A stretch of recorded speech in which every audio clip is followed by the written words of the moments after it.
Eminence. Go throw them knees up in the air.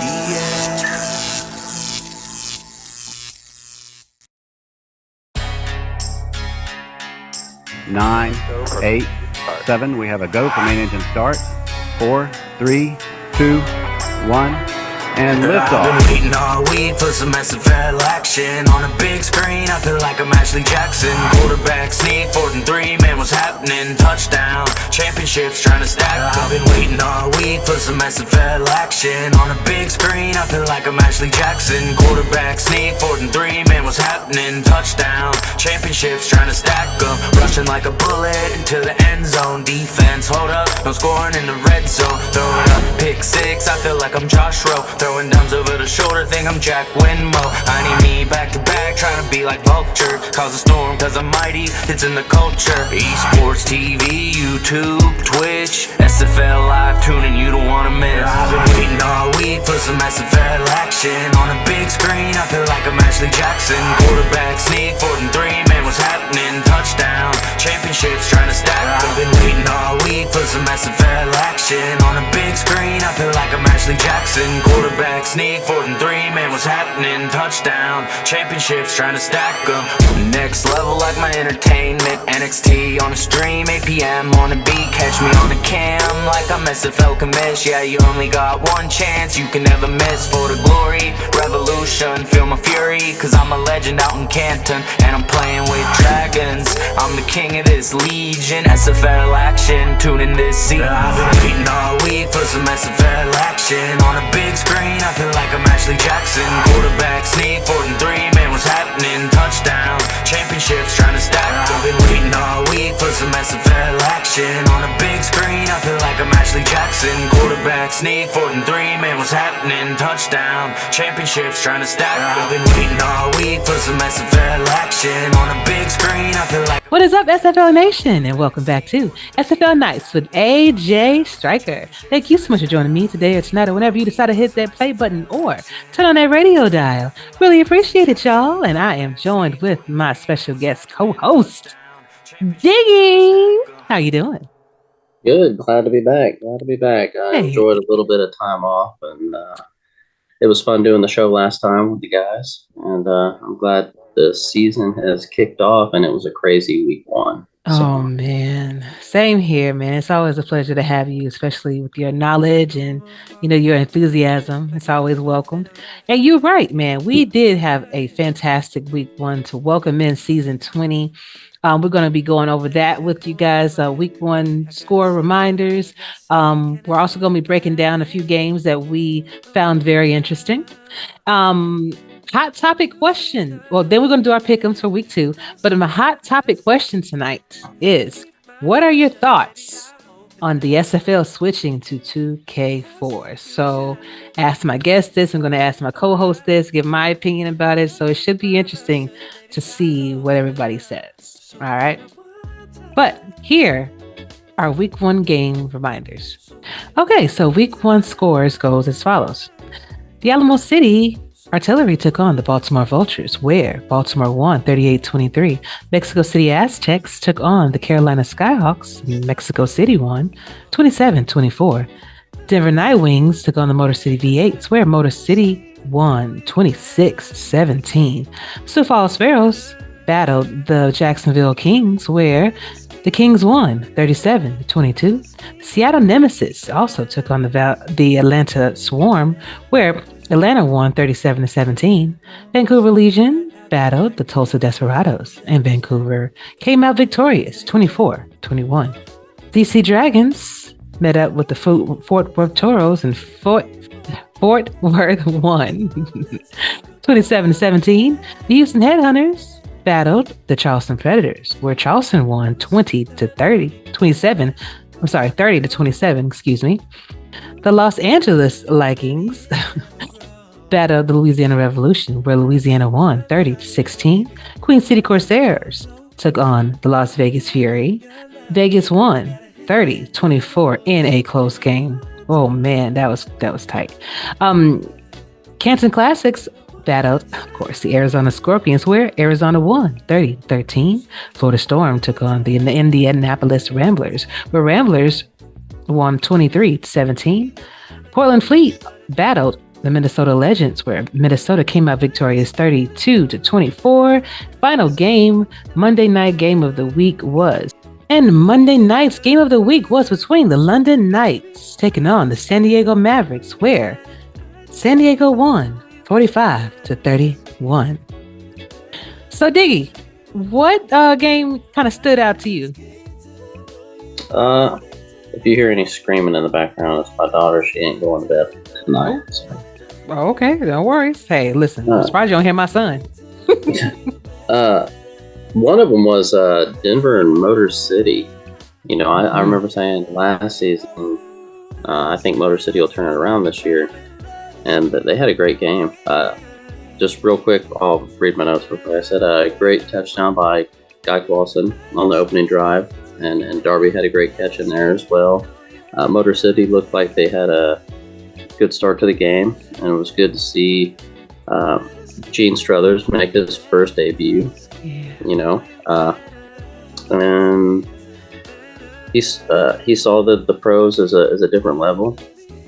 You know, he threw a pick on his second drive, and after that, Denver's defense, you know, kind of stepped up, creating a turnover in the end zone and giving Gene another chance to collect himself. You know, he leaned a little bit more heavily on O'Shaughnessy after that, but was able to connect on some shorter passes to get down the field.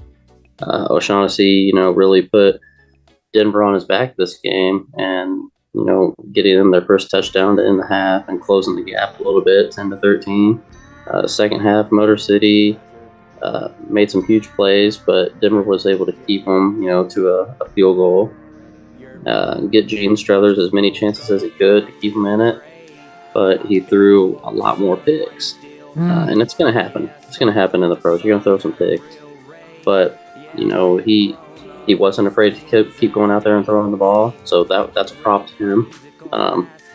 I like that he wasn't afraid to keep going out there and throwing the ball, but it just looked like the chemistry on offense between the rookie and his receivers just wasn't there yet. I'm sure they'll figure that out. It's a first game of the pros, shaking off the nerves and stuff. And once that's figured out, I think this team could make some noise and have a better season than they did last year. But they got to get that going. Struthers definitely looked confident. You know, that's the fact. Like I said, the interceptions didn't scare him away. And, you know, he made some throws. And I liked seeing that. And eventually he threw his first passing touchdown. But Motor City looked like they haven't even had any time off since last season. They came out there, were hitting, and looked like they've already played a few games. You know, so the game could have been a lot worse than the score showed. And I want to give some credit to Denver's defense, you know, as well as that shout out to King Rashad from Motor City, who could have easily had his picture pop up as player of the game for anybody. So it was a fun one, and like I said, Denver's defense did everything they could to give Gene as many chances as needed to get the job done. Hey, so they did a good job. And that's what you need sometimes, chances. But you're right about the interception, Bub, because it kind of plagued everybody. You'll find out what I mean. So the Charleston Predators took on Houston, and Charleston wound up winning the game 30-27. Very tight, very close game. Houston had 244 yards passing, 177 yards rushing, 421 total. Their time of possession was 19 minutes and 12 seconds with 4 turnovers.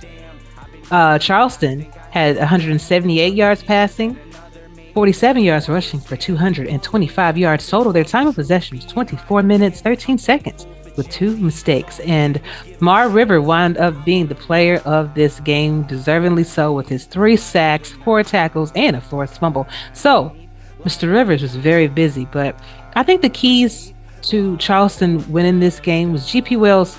First off, GP Wells had some fantastic runs to get him to the 160-yard mark and the 2 touchdowns that he did have.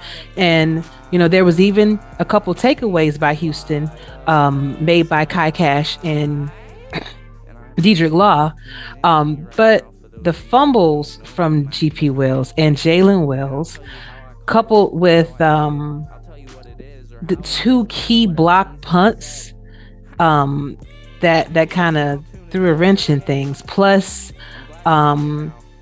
Charleston welcomed their new head coach as well as wide receiver Jay Hayden over there, and he scored a touchdown. Former Arizona Scorpion, for those that didn't know, he scored a touchdown with 54 yards, and Charleston was just better at converting third down versus Houston, whereas they had 56%, and Houston only came up with like 33.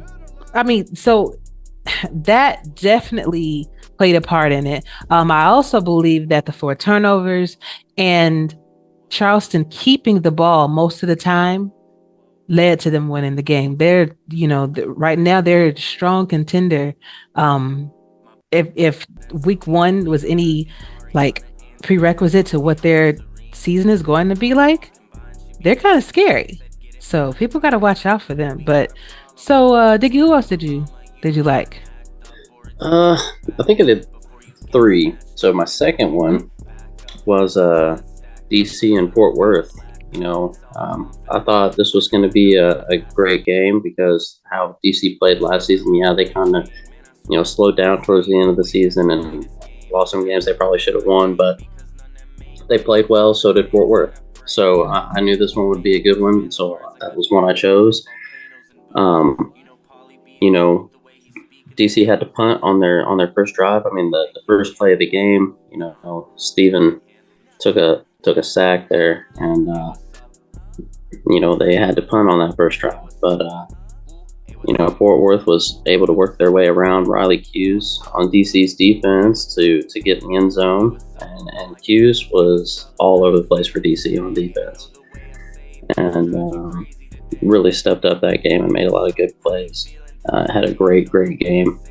Fort Worth looked like they had everything going for them, had everything going their way early, and even got DC pinned deep on a great punt. They ended up stopping a run and getting them like right on their own goal line. And I thought they were going to get a safety, but Shabazz had some great poise and patience in the pocket and was able to get them a little bit of breathing room, and led an amazing drive with catches by Mike Churchill and Ronnie Shanahan all the way down there, and ended up leading to a Percoco touchdown. So that was great by them. Jay-Z Bacon got his first career touchdown that game for Fort Worth after they put up a 7-minute, 17-play drive. That's a long time. Mm-hmm. There was one point the announcers were talking that said, at one point Fort Worth had the ball over 12 minutes and DC only had it 1 minute and 19 seconds. So they controlled the ball extremely well. Fort Worth was able to put it away with a touchdown to Charlie Baker. Shout out to Charlie. And in the fourth to make it 24-10 with 4 minutes left, but DC fought back one last time, hitting Churchill for a touchdown. And it was a great game, but I think the interceptions hurt DC here. And they had a couple that could have been intercepted and returned to the house. So if that wasn't the case, this game honestly could have went either way. It could have went either way.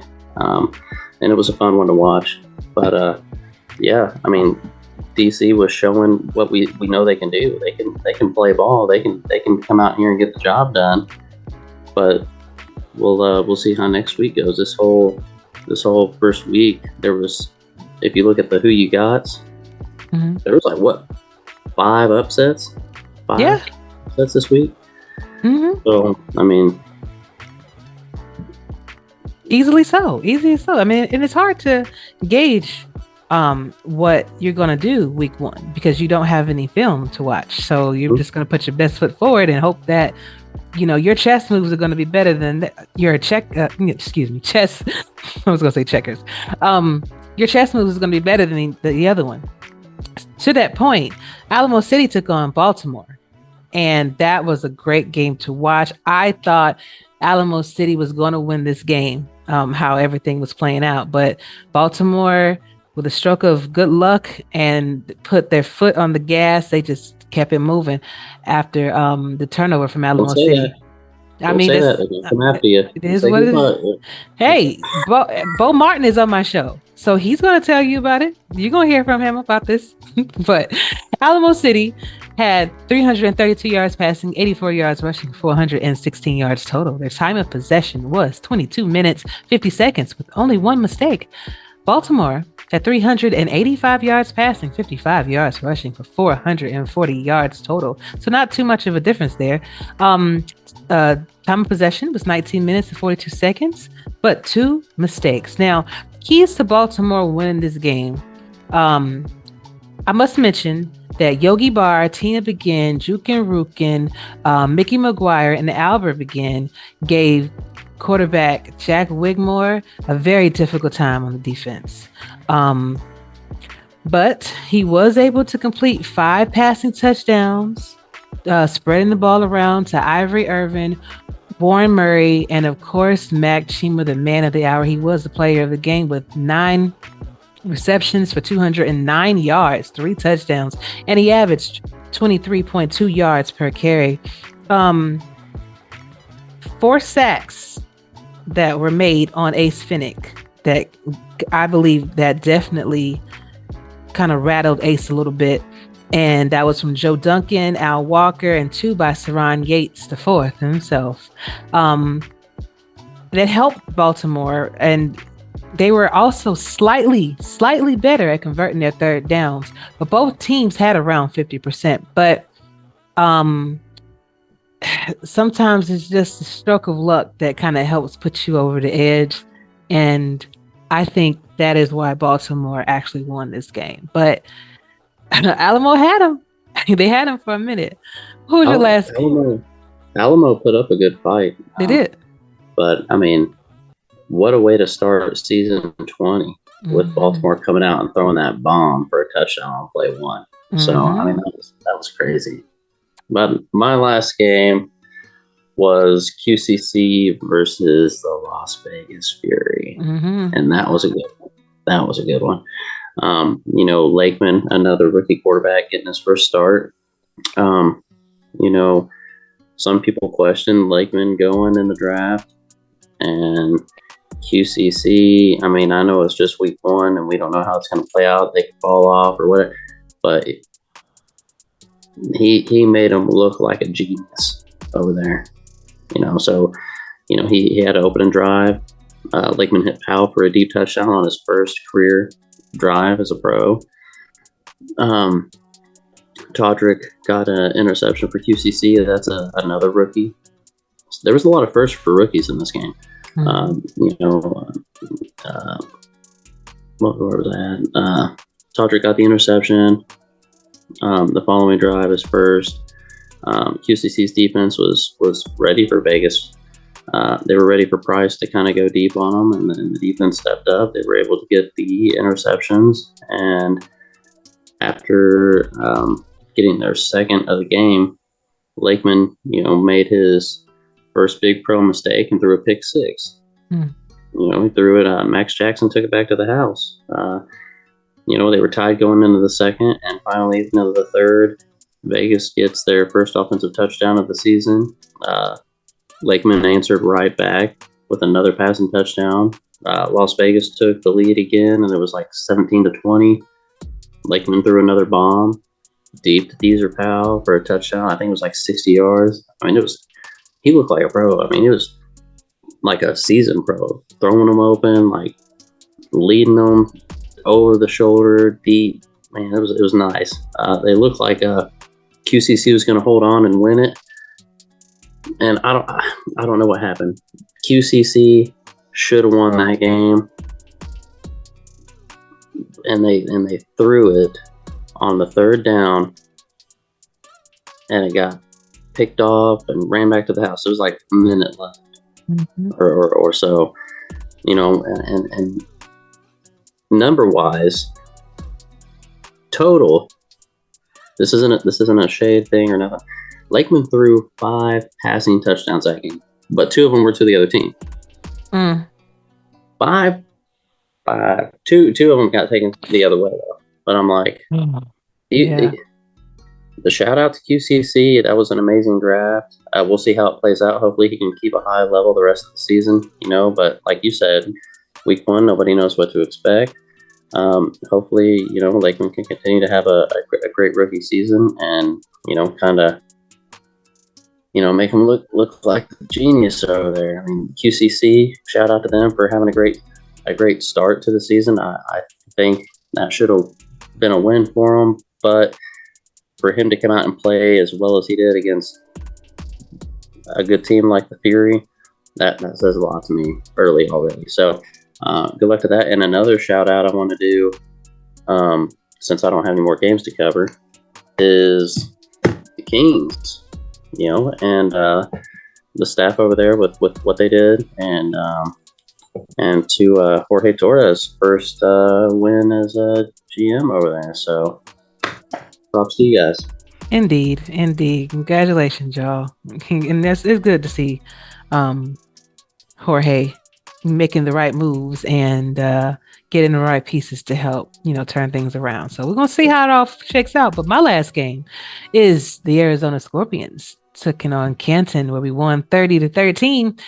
Arizona had 251 yards passing, 136 yards rushing for 387 yards total. Time of possession was 26 minutes, 52 seconds. 3 interceptions, unfortunately. Canton had 225 yards passing with 221 yards rushing, 276 yards total. Time of possession was 17 minutes, 8 seconds with 2 interceptions. Player of the game was DJ Moses, running back, 32 attempts, 136 yards, 2 touchdowns, 23 reception yards, and 1 reception touchdown. Rightfully so. My boy DJ was going off, doing everything that he could. Now, I would say the keys to AZ actually winning this game is the defense having a fantastic showing and the offensive line keeping me up all night long to be able to make the plays that I was able to make over to DJ. Now, Canton had 3 takeaways, and they were made by Connor Darien, Ace Singletary, and Evan Lacey. Yo, if y'all need me to sign the balls, that y'all got, just let me know. I got you.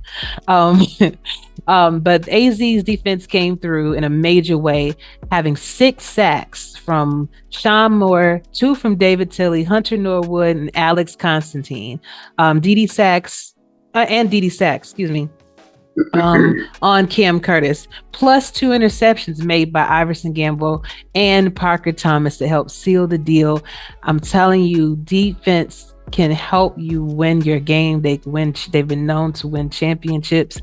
And sometimes when your offense is having an off game, or sometimes when the teams are just well prepared, people know I like to throw, so they're going to try to be in those areas. When the defense can step up the way that they did, it will cause the other team to only hold the ball for 17 minutes. It would only cause them to have 21 rushing yards in comparison to our 136 yards. So good game all around, great efforts by everybody, and like you said, it is a guessing game for week 1. So we're going to see how well these teams that won their first game is going to continue to win. Now, putting you said, shout out to the offensive side of the ball, shout out to the defensive side of the ball, doing what needed to be done.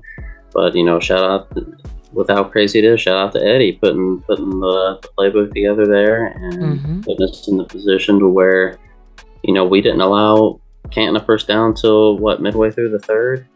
So I mean that says a lot. So props to Eddie for all the work he put in on that, and I got to get used to this new schedule this season. Yeah.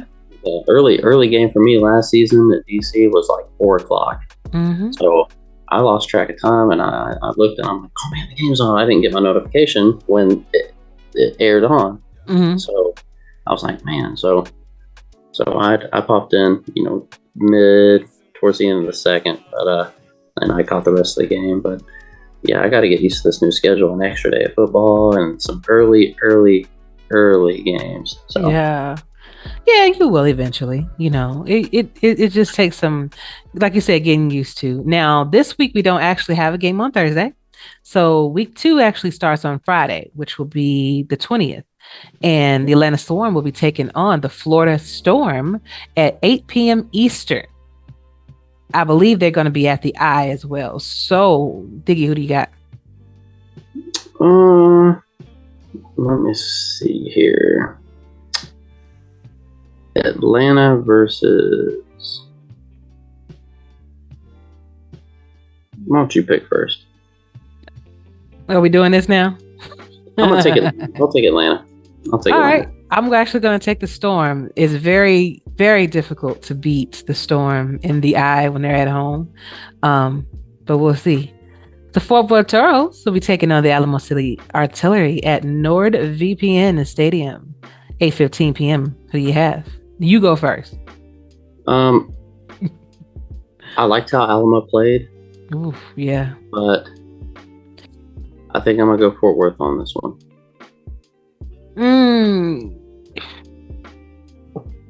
Yeah, I have to agree because it's both teams have what they need to win. I just think Fort Worth have just a little bit more of an edge. So yeah, gonna go for Fort Worth. On Saturday, the 21st, Louisiana Revolution will be taking on the Sioux Falls Sparrows at Liberty Park at 1:15 p.m. See, that's what you was talking about, those early game times, man. Well, Motor City is 1 o'clock. Motor City in Canton. Motor City in Canton? Yeah. Motor City goes to Canton at 1 p.m. Eastern. On Saturday? Mm-hmm. All right. So what I need you to do, we're going to stop that right here. And then you're going to just read off the things because I went with the website and you have something different. So I wanted to make sure that we kind of stay on point. Okay. So we can just start off at Saturday. So Diggy, tell us who we got on Saturday. All right. 1 p.m. is Motor City going to Canton. I'm going to go nothing against Canton. I think Canton has a talented team. I think they might win it, but I would like to see Motor City continue the role and pull a win out and continue to try to do better than they did last season, which I said I think they will do. And with how they played last week, I think they can do it. Yeah, they definitely can do it. I think I'm going to go with Canton, though, because Mike Sinscrew does have tricks up his sleeve. And I think that it took, him to kind of see how things is going to play out with our game in order to make that comeback. So I'm going with Canton on this. Who's next? 1:15 p.m. Eastern is Louisiana versus Sioux Falls. Okay. And I'm going to go Sioux Falls. Yeah, they are going to be at Liberty Park, so I think home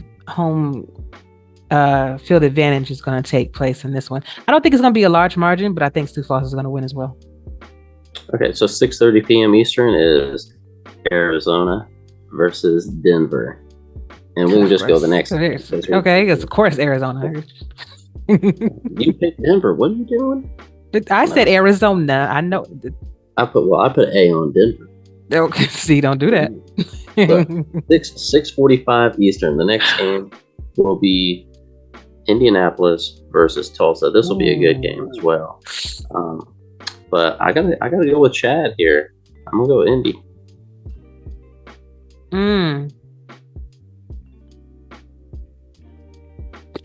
Yeah, they do have the momentum right now. Tulsa put up a heck of a fight though. And then they are going to be at home, but I think they will be edged out a little bit with Indianapolis. Okay, then we got Minnesota at 9 p.m. Eastern, going all the way to Los Angeles. I'm going Minnesota. Yeah, I was going to say both teams played really well this past week, but I think I feel a little bit more comfortable with Minnesota's offense as of right now. So, okay, last game Saturday night at 9:15 p.m. Eastern will be Vancouver traveling to Seattle. Ooh. And I'm gonna let you pick this one. I think I'm gonna give Seattle the edge on this one. I wanted to pick Seattle as well. That was another one I said, for them to have the record they had last season and keep everybody, bring everybody back. They got something going over there, and the only place they can go is up. So I think Seattle starts seeing some of that retention and everything start playing effect this season. So Seattle. Okay. Who's next? Sunday, January 22nd. First game of the night, 6:30 p.m. Eastern, will be QCC taking on San Diego.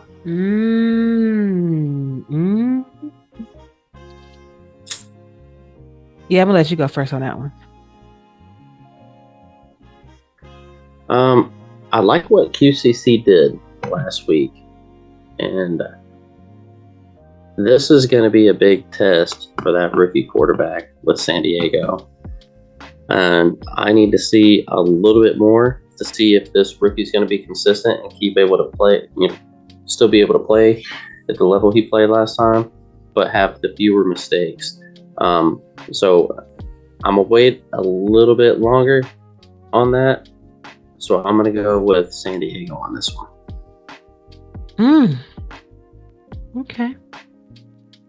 I think I'm going to go with Queen City on this one. I think that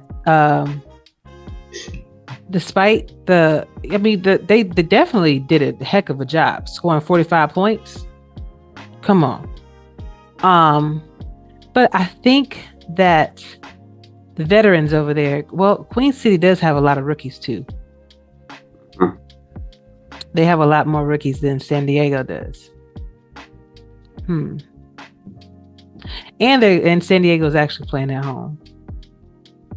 You know what? I think I will go with San Diego on that one. Come on. Okay. I think if you're talking about veterans, if you're talking about in comparison, I mean, DC actually did pretty well when they had their a whole bunch of rookies at one point. But yeah, I'm waiting to see what Queen City is gonna do. Okay. So the second game of Sunday will be at 6:45. And it's going to be the Jacksonville Kings taking on Portland. And being able to pull, like I said, not having anything to scout, taking that out of the effect, being able to come in and play somebody and pull the upset like they did. I'm going to say they got the hot hand right now and give Jacksonville one more win over Portland. And we'll see how scouting takes effect when we roll into the next few weeks. So I'm gonna give another one to Jacksonville. Okay, I think I'm gonna go with Portland on this one. They're at the shipyards. They do have the pieces that are needed. They have a well-seasoned roster. So I think that because of that, they're gonna win this game, probably by 3 points. So one of the big ones, Sunday night, 9 p.m. Eastern, Baltimore is going to Mexico City. In Mexico, too.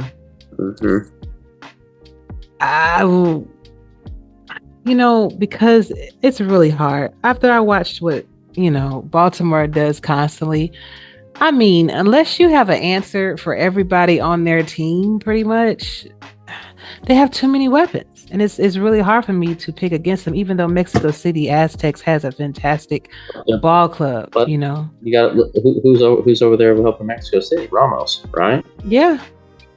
So but you also have TJ and T-Pat that's been here since season 1. Yeah. I know, but it's not Ramos is going to put the work in to make sure something can get done here. Absolutely, I think it'll be a good game. So,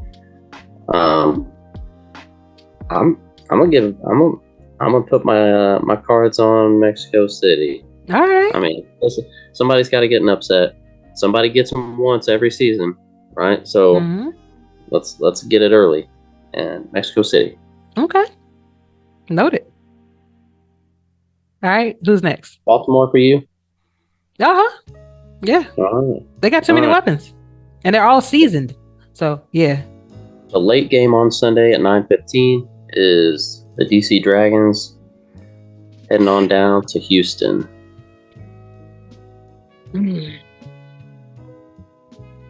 This is another hard game to call. It's going to be tough.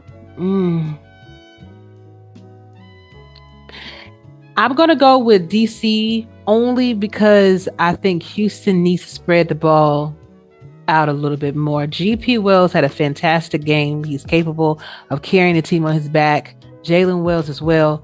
However, you have to be able to rely on more than just your running game to get things done. And I think that DC is a little bit more balanced in that regard, at least from what I watched from week 1. So I'm going with DC Dragons on this. I'm going to go DC as well. Just kind of not to reiterate the same stuff you said, but they've proven now, even if the running game gets off to a slow start for them, Ronnie Shanahan had a hell of a season down in the minors. Okay, now he's come up here. He had a great week 1. Mike Churchill had a great week 1. The guys are catching the ball. The only thing that's going to come down to this game costing them is going to be missed opportunities. If the defense can't hold on to the interception, because they could have had 3 interceptions or so last week. So hold on to the ball, make good decisions from the quarterback's point, keep the mistakes to a minimum. I think they can have this one. So I'm gonna go DC as well. Excuse me. Okay. And then Monday night, January 23rd, the last game of the week is Carolina and Charleston. This will be a Monday night game. Oh, this is going to be a great game to watch. I mean, both teams played their butts off this past game. 7 p.m. Eastern. Ooh. Carolina's got fight in them. Carolina has fight in them, but Charleston played well. I'm going to go Charleston. I think Charleston's defense is, like I said, they're scary. Carolina added some valuable pieces this season that I think is going to do them some good. I'm just not sure if that's going to pan out right now against Charleston. So I think I'm going to roll with Charleston as well. London and Las Vegas are on a bye week this week. So we're going to see how right we are or how dead wrong we are. Either way, guys, please do not take these picks to heart. We are just guessing. We really don't know. We're just having fun, and we hope that you are too. And if you don't like what we say, hey, just go out there and prove us wrong. And then you could DM us and be like, oh, you was wrong for that. But, it's all good. It's all love. We are moving. How many did you get right last week? We didn't pick last week. You didn't do the who you got last week? On your own? I don't. You know why? Because it's bad luck when I do it. We always lose. Every time I go who you got, every time. We always lose. Track this season, yeah.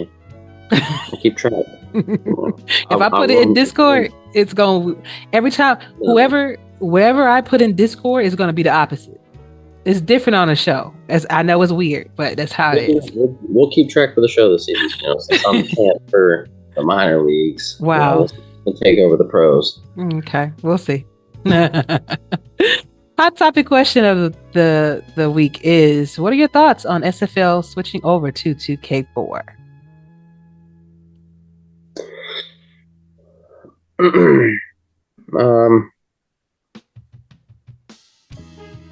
I mean, I'm not going to go anywhere.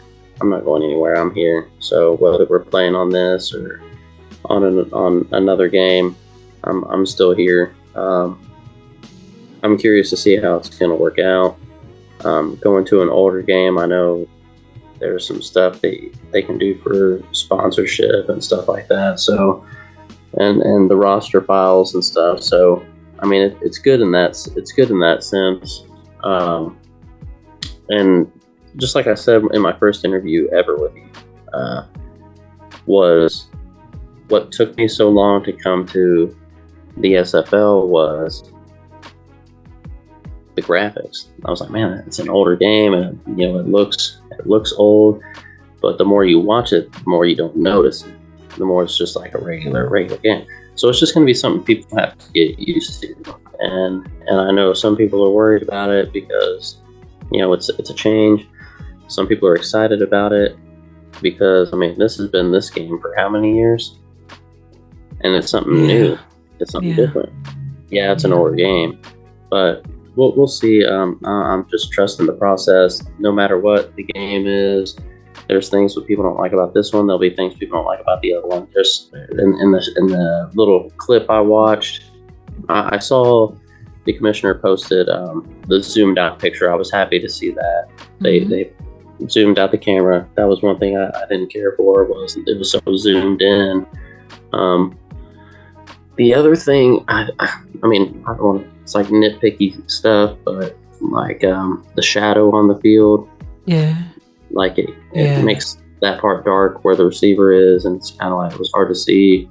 Maybe they can kind of tweak with the shading or something on there, possibly, because I know he doesn't want everybody to have the same stadium, you know. So if you moved indoors, there's only so many indoors, but if you wanted outside, maybe they could tweak the shading part or something like that. I have no idea.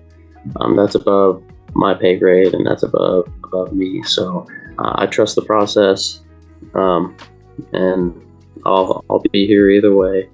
So I get some of the other stuff, like hey, I've already got a 1-year subscription, and I didn't know we were going to switch games. I thought I was paying for this package, you know, or this material coming forward.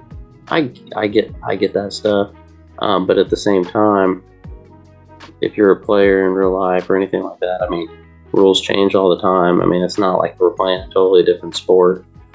So we'll see. And the first time we play it, the first season we play, it's not going to be perfect. There's going to be little things Cam sees. There's going to be little things everybody else sees from the owner's point of view that y'all can tweak and fix moving forward. So the first season we play it is going to be a learning curve. So I get that too. So I'm here nor there on it. All I know is I'm here to play football, and I'm here to win rings and championships and have a good time. And that's what I plan on doing. Indeed. And I feel the same way. Well, my thing is, you look at it from a broader scope than yourself, right? So we're all here to watch football. We're here to hang out with our compadres and things like that. But we also have to understand that we only have one executive producer. We only have one person that's inputting these plays into the system. And moving to the game will allow him to be more efficient and be able to open his schedule up to do more things for us. And my thing is, with people with issues with the graphics, kind of like what you were saying, eventually it's like your eyes will get trained to it, your eyes will get used to it.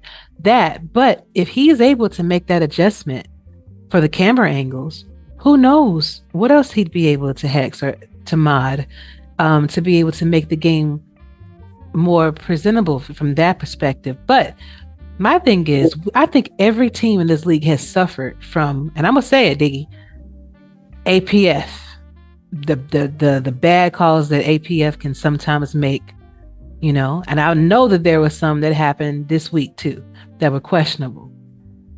And so for those individuals that have such an issue with how the games work out, maybe you should give this one a shot, because this one has the least of, well, I'm sure you're going to have some bugs, you're going to have some glitches, but this game was made to kind of alleviate that. So it's like, do you sacrifice the way it looks to be able to get the proper call so your team could win how they're supposed to? Or that's another thing too. Do that, you know. So I've kind of, you know, heard him talk about, you know, sponsorship stuff. This creates more opportunity for that, and to edit some of your stadium stuff. Okay, that's all cool. And if you're against it, you know, a lot of people got upset. A lot of people decided they leave because they couldn't afford the subscription. So if this can tweak that and bring the sponsorship in and possibly help out, Cam could lower the price again. So are you going to argue about that? Nope. You shouldn't. I'm sure somebody will. I'm not saying that it's going to happen, but it opens up the possibility to have that happen. And Cam can go, hey, I know this was an issue. I had to do what I had to do at the time for the league. Mm-hmm. Thanks for sticking around. We're going to go back down to what it was. Mm-hmm. So we'll see what happens. Indeed. So it's all about how you think, what you think about it, and how you can kind of, even if you're thinking negatively about it, just take the time out to actually consider everything and not just your own internal thoughts about it. That's all I'm saying. But man, great stuff. We are going to 4orth and Goal interviews that will feature Alex Bread from the Canton Classics, Cory Mennor from Houston Headhunters, Martin Jr. for the Alamo Artillery, and Terrell Sutherland from the Charleston Predators. See y'all very soon.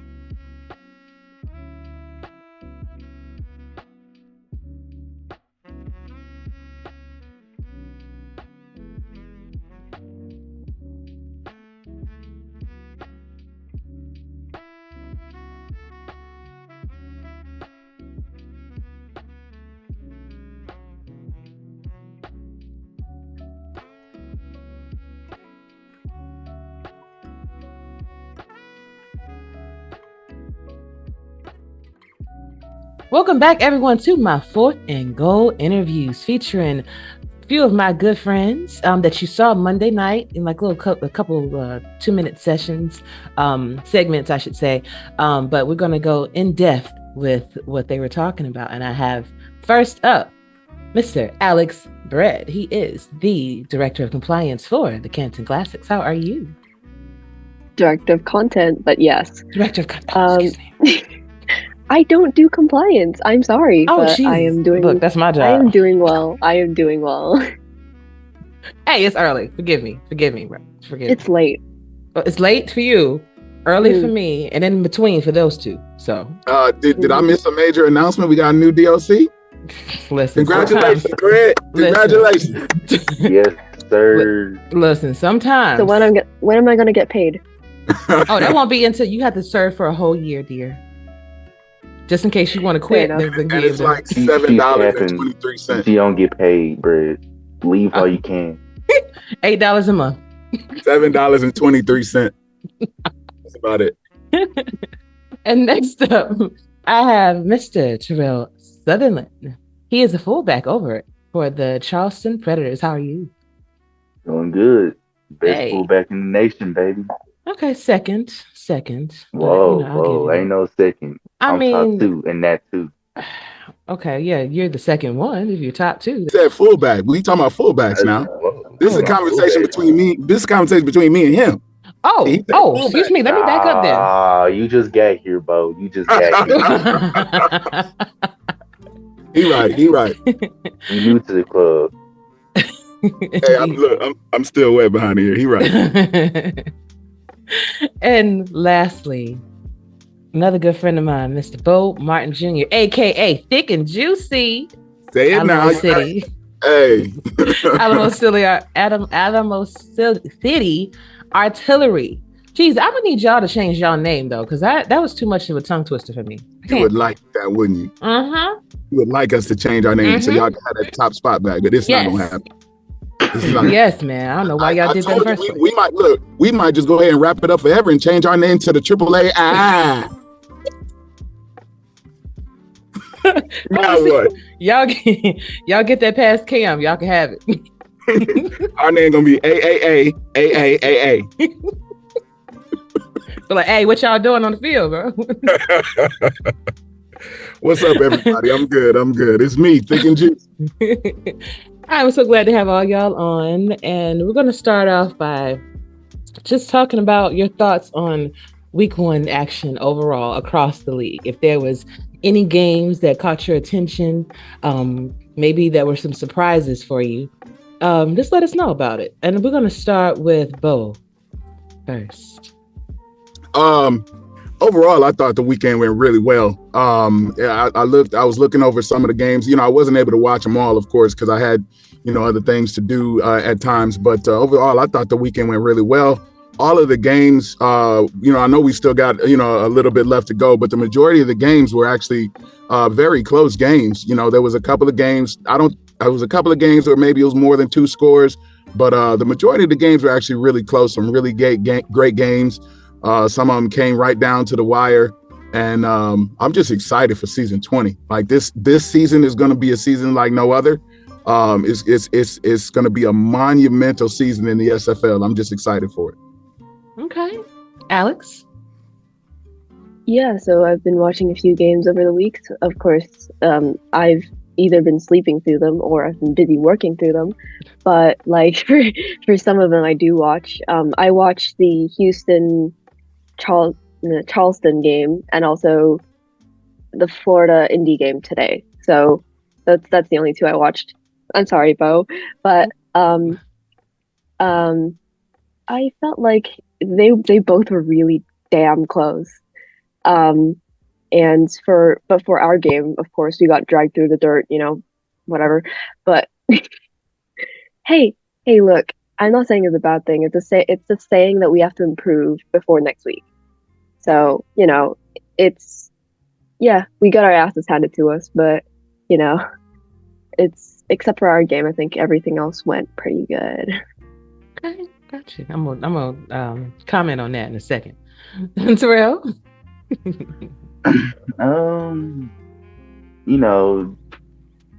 Both were, of course, good statements over there. Yeah, it was a good weekend. It was a good weekend of football, and we still got a couple more games on the docket. The main game I'm really looking forward to still hasn't been played yet. London versus San Diego. Got a couple of my former guys going up against Johnny and them boys. So I'll be tuning in for sure. All right. Same here. I think that's probably gonna be game of the week. Isn't London and San Diego the last game? Like that's the only game that hasn't been broadcast yet? Everything else has been. Yeah. All the other games took place. London and Lone Star. I mean, London and San Diego play at 7 p.m. Eastern. Got it. And I totally agree. I think that's going to be probably game of the week. It was a lot of build up to that game in particular, and a lot of trash talk. So I'm interested to see who's going to be the king of trash talking for that week. So, now Alex, to your point, Well, time out. You said king of trash talking? Did you but not for that remember what I said on Eddie's show? Okay, yeah, well, we're gonna talk about it. We're gonna talk about it. Hold on now. Because you don't have to explain I'm the only one that should get to claim that crown. I mean, it's week 1, bro. That was the one that's the game everybody's looking forward to. Nah, that's not the game everyone was looking for. They were looking for me to eat a whole lot of for what I see. Okay. Well, we definitely gonna talk about that. Sipping that tea, actually. Yeah, exactly. But our game, Arizona versus Canton, was a great game to watch, and you guys should not hold your head down because that you guys gave us fits. You guys gave us a headache in practice. I mean, the interceptions. You saw how many interceptions I threw. I threw like 3 during that game. We knew it. We do it because there's certain teams that pretty much have our card when it comes to that. And we knew Canton was going to be one of them. Tried to throw any away from Bob Funk, but then other people decided that, they was going to capitalize off the action. So it isn't just Bob Funk who does interceptions, okay? Even though he had the most, he's not the only one. That's true. And we found that out. So. But I think it was a great week for week 1. Truly exciting action. I think everybody was just anticipating the game starting, that it was like, when you finally see everything just coming into play. I was shocked by the Baltimore and Alamo City game. But I thought you guys was gonna win that one, man. I thought y'all had it, bro. You know what? Then a series of unfortunate. Honestly, everybody in that locker room had faith that we had that game. We were in the team chat, and of course everybody's going nuts, and nobody expected us to even be in it, much less have the lead in the third quarter. And so nobody else other than our team expected us to be competing as hard as everybody knows. Baltimore is Baltimore. Like, it's no surprise they are who they are. But what really deflated us a bit was that questionable call, and I'm not going to even dwell on it too much. Whether I think it was a bad call or not, that's water under the bridge. They got the dub. It was a huge momentum shift. I will say that, because after that, we didn't score again. Baltimore basically took the momentum from us and never let it up.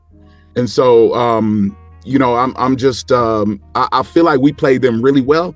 I feel like we always learn something when we play Baltimore, whether we win or lose, and that's how we face every game. Win or lose, you always learn something. And so we always learn something when we play Baltimore. And what I'll say is, we're excited to play them again. I ain't scared. Indeed, because I was actually going to ask all of you to go in depth with your particular game, things that maybe your team could have done better, things that you guys actually did well and that you want to see more of. And if you want to continue on with that, Bo, you can. Okay. Yeah. I mean, I feel like our team did really well at getting pressure on Jack Wigmore. Of course, everybody knows what Jack Wigmore can do, and that offensive line is a beast, so I think our defensive front, Tina Begin, Yogi, even though Yogi had some offsides issues, fortunately for us, well, I should say fortunately for him, most of those offside penalties didn't hurt us because they were completions anyway, so the penalties got declined. But a few offside issues, but between Tina Begin and Stephen Fellows, they were able to get some really good penetration, and even Jukin got in the game. I think Jukin even got to the quarterback, got a sack or two. And so we got really good defensive pressure. I was really happy about that. And on the offensive ball, everybody did really well. I mean, Ace was hot for a time, but of course, like I said, once that blocked field goal, all of a sudden stuff started to fall apart. But like I said, I think we did a couple of things really well. I think that what we could do better is try to make a little bit better holes for Brad to run through. I say that, and he had almost, I think 80 or 90 yards rushing, but so it's not a horrible day, but Brad's capable of 150, 200 yards every game. And we know that. And so we're excited to see him. But again, like I said, against any other team but Baltimore, he probably would have that. But Baltimore is Saron Yates is a monster. I hate him and love him at the same time. And he's a beast. And there's several on that Baltimore squad that are real goons, and I mean that in the best of ways. And of course, my nemesis, my arch nemesis, and I'm drawing a blank right now, but the wide receiver that ran by us again, like he did like talking about that boy Mac. Mac, yes. I cannot. I love how he's your rival enemy, and yet you don't remember his name. That's because my brain will not let me remember him. You think you will remember? You ever had slide down the sideline? You ever had something so traumatic happen that your brain blocks it out? That's what happened.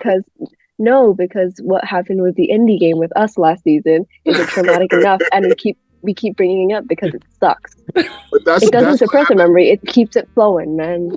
To me, that's what happened with Mac Chima. Like Mac has torched us multiple games, not just one game, multiple games, and it doesn't matter what we do to defend him. Like we literally defend against him, and he's still a burner. So I don't know. What it is in Mac Chima, but I can't stand that dude. Mac, wherever you are, dude, I hate you. And I mean that with the utmost respect. I hate your guts, bro. But no, real talk, Baltimore is a class act. I talk to the owners quite frequently, and I should say the majority of Baltimore is a class act, and I got a lot of respect for their squad, and so like I said, we gauge how great we are based on how we play them, and so I think it's going to be a pretty good season for Alamo City. Hey, I definitely understand that. And like I said, you guys did a really good job. It was just the series of unfortunate events that occurred that kind of turned the tide. So it happened. Trust me, we know. Yeah. So, Alex. So I'm not gonna go as in depth as Bo did because I don't really know much about anything. But the Ari game, I gotta say, this is kind of, I don't know if you agree with this, Ashley, but the first touchdown for Arizona was kind of BS, to be honest. I didn't really think it was actually a touchdown, and the fact that APF didn't actually choose to challenge it, I'm done with APF. You know, it was so infuriating because I was doing my job in the middle and probably like the end part of the game. Mm-hmm. Literally, like at the front part, it's so frustrating when you see the AI just work its magic apparently and not do its job. I believe that's one of the reasons why we're switching over. So to kind of avoid those situations. I will say I don't know if that was actually a touchdown or not. I thought I saw the ball cross the pylon, not quite sure. But you know, I will have to go back and actually watch that, Alex. Because I thought it was going to be challenged too. But then I was like, okay, hurry up, kick the ball, just in case there's something. But you know, like I said, you guys had some very strong points. I think Mike Tink's Twin Screw is definitely going to give the next opponents that you all have hell, because you definitely wasn't easy. You know, you weren't easy opponents for us. So, and you're going to get better with time. That's what you did. That's what you guys did last season. And I'm certain, you know, that you guys are going to be great this season too. So, appreciate it. Don't look at me. It's real. So speaking of block punts, y'all had like about 2 or 3 of them in y'all game. I was like, what is happening? That was interesting. Very. Hey, there's a reason why I've been pursuing that man Tyson Thorne since he came to Annapolis. Okay, well tell us about it. So basically, a couple seasons ago, you know, he joined the league, made his player, and he just so happened to get put on Annapolis. Now, as well as being the GM of Charleston, I'm also handling progression with Annapolis. So it's my job to help prospects build their builds. And Tyson was one of those guys I had pretty high on my list coming draft day. Now, of course, there were things that happened during that draft and we ended up going a different direction. But ever since that, we have been trying to, you know, just keep him updated, try to see where his head at, and eventually, you know how Denver brought back Roscoe, so that kind of pushed him out, and it created an opportunity for us to snag him. And you took advantage of it. Yes, that we did, and he showed why we did the right decision right there. 2 block punts and key deflection. But yeah, so Terrell, now you made mention on Say It With Your Chest that y'all was gonna win how many games? All of them. Oh, okay. So y'all gonna go undefeated. Wait, let me look at my schedule real quick. Okay. And then you said y'all was gonna beat Baltimore too, right? Ooh. Yep. Oh, okay. Walk-off field goal. Oh, okay. So please might go into overtime. Oh, okay. Cool. I would love to hear this. Why do you think this? Well, we just got that dog in us. You saw how the game was going until the backups came in. We were on their throat the entire game. And I just want every team to know that's how we come this season. This ain't your daddy's Charleston no more. Ooh. Oh. Okay. Oh, wait a minute now. Wait a minute. Okay. Interesting. What's interesting? I'm looking at the schedule. Okay. 1, 2, 3. Okay. Yeah. I got you. So I'm sorry. Go ahead. Continue. Oh no, I was asking. So you guys are gonna go undefeated because was there anything in particular that you guys did that would make you feel this way? Top 10 defense right there. Book it the entire season. Wow. Okay. Now you do understand that this is recorded, and you do understand it's recorded. Oh, okay. I'm still gonna say it. And cool. So you do understand also. I will bring this this back up. This is not Eddie's show. Okay. It don't matter. Okay. Well, The moment y'all lose the game, you know I'm gonna be in your DMs like, what you say? I'm just. Don't worry. Okay, cool. As long as you're ready. I just wanted to warn you about that. I'm always ready over here. Okay, all right, man. So I'm curious to know, what are your guys' thoughts? What are your thoughts on your on Canton and on the artillery? What do you think your season? What do you think your records are going to be this season? I'll let Brad go on that one. I don't actually know. I don't really have a prediction, to be honest, because we only have one season to actually base it off on. So you can't really use our past seasons to predict our future seasons. So I assume, for safety reasons, that we'd go pretty similar to this season. Probably win like 2 or 3 more games, but I'm making a very humble guess. Okay, gotcha. I think y'all ended up 6-6 last season, right? Yeah. So okay. So you're gonna find up doing about 8 games, pretty much. Okay. I'll be watching. Trust me, because we got a bet. So I'm definitely gonna be watching you. Info. All right, so I literally just as you were talking to Brad about the wins and losses, I pulled up my schedule and I'm looking at my schedule to see our wins and losses. I'm not bold enough to say 12-0, at least not. No, at least, come on. At least not to the masses. Now, my team know what I think we can do. Fair enough, but I'm looking at our schedule. Of course, well, I don't have to say 12-0 because we already lost the game, so I'm off the hook anyway. So even if I thought that, I don't have to say that. I could say 11-1. I could still do that, but I'm not going to do that either.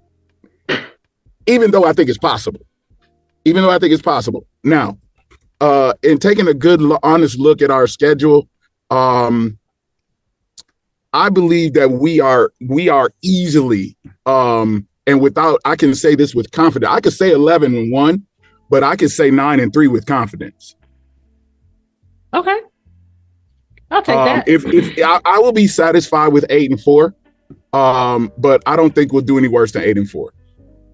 Okay, gotcha.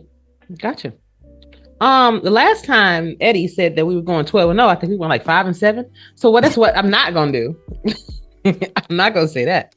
But I think Eddie said that one with his armpit. Look, and I was, as soon as he said that, I was like, bro, what are you doing? You never say that. Now we're not going to even touch it, and we didn't. Don't jinx it. I had to edit what I was about to say because I really wanted to say he said it out of somewhere else, but Actually, is this a family-friendly show? That's why I said armpit. Yeah. I mean, just don't look at the blooper reels. That's all. Your discretion advised. Right? Yeah. Disclaimer. But he said that, what did he look like as a coach, saying that they're gonna win, that they're gonna lose, we're gonna lose any games. And I'm like, you look like a realist, because at some point somebody's gonna have your card. Now, not too many people can go undefeated the entire way and then still win the championship. Hell, even Baltimore lost a game or two during the season. So here's what I say. Here's what I say about that, Ashley. What's amazing about me saying 9-3 or 8-4 is, if you ask me every single week before the game, before we play an individual game, I'm gonna tell you we're gonna win every single one, right? So that you would think that adds up to 12-0, but somehow it doesn't. But as a season as a whole, when you step back and look at the big picture, you can kind of see things better than when you write in the momentum, or when you write up to it up close. So if you ask me, as a whole, I would say 9-3, 8-4, somewhere in there. But every game, when it comes down to game time, you say, Bo, who's getting the win? I'm gonna tell you, it's us. So there is a difference in how you approach it and how you think it through. That's probably the best way I can explain it. 1 week at a time. 1 week at a time. That's it. Okay, I like that. Is there any matchups that are going to be occurring this season that you are looking forward to seeing? Personally, I love seeing Indianapolis and Minnesota. Like, their rivalry on Twitter, how they just go back and forth. from check engine lights to freaking Bigfoot. Sasquatch. Oh my God. So funny. So Brett, who are you looking forward to? What matchup? Honestly, I don't know because I don't know everyone's schedules. That's okay. I only know ours. That's kind of the big issue. Well, you can say that too. You can say that. Was there any team that's on your schedule that you are looking forward to playing? So week 8 we play Mexico City. Ooh. That one I'm really looking forward to. And week 12 we play Alamo City. Oh, all right. You don't want no smoke. Oh, I'm sorry. Did I say that out loud? My bad. Bo. Let's save it till the day. Nah, but you know what? I look forward to that matchup as well. But I have a different matchup in mind. But side note, I look forward to that matchup as well because I don't think I haven't been able to play Mike all too much, and I always look forward to him playing him. It's always a good time. We have a good time. Indeed. Terrell. Yes, ma'am. So, what matchups are you looking forward to seeing this season? Looking forward to seeing. Yeah. Every game that's on my schedule. I got storyline for each and every last one. Every last one. A storyline? What is this, a fantasy game? Nah, just stuff you gotta watch for as the game plays out. Okay, well, give us an example just for your next game. What is the storyline there? Next game, that's the first game of the season for the Corbin Cup, baby. Carolina versus South Carolina. Ooh. They swept us last season, but just know it ain't happening no more. Carolina actually put up a heck of a fight this past game, though. They did. So then with the addition of a couple new players on there. Oh man, her name escapes me. Carolina. Ike McBride, Chase Earl. Yes. So they got some. Trust me, I've been watching tape already. Wait, on Carolina? Yeah. Yep. Mojo McClain. Mojo. Oh yeah. Mojo. They got a lot of pieces. They got a lot of pieces that they've added, and I think that's why their game was so close. And I think they lost by a field goal, walk-off field goal at that. So it's gonna be some interesting stuff. And Bo, who are you looking forward to playing, or what matchups, either on your schedule or just in general? So we play in the greatest division in the SFL, the South Division. I mean, the record speaks for itself. I mean, holla at me when you got 4 teams make the playoffs.